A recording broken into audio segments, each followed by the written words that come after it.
Ramogi Piny Amerka onyiso ni gin gi adier ni yiero maduong' ma pachoka ma itimo e pachoka mano tich ariyo dhi bedo mar kwe ka giyango ni pok gineno ranyisi moro amora marach manyalo miyo jo Amerka modak e pachoka bed gi luoro. Jambetre manyien mar Piny Amerka ya Turka Margaret Whitman network ne mokwongo gi jofwamb weche olero ni andika mane gichiwo kanyiso oganda gi mondo mi ong'uk wuodhe madhi e boma ma Kisumo en magitimo kinde ka kinde ma ok owinjo kel buok moro amora. Omedo bende ni jo Amerka matimo ohala e pachoka onyiso chir ni yiero ma higani dhi pogore gi mamoko mosekalo kaluwore ni onge ranyisi mag tungni moseneno. Businesses and people gain confidence by free, fair, and transparent elections with a peaceful transfer of power.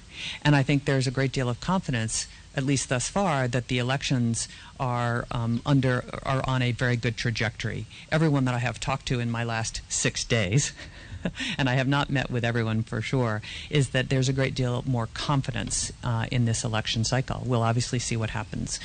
But that confidence, that ability to showcase Kenya's democracy is incredibly important for foreign direct investment and trade. Businesses want to be in environments where there's some certainty, where you understand what will happen. Uncertainty is not the friend of businesses. I can tell you that from having led big companies.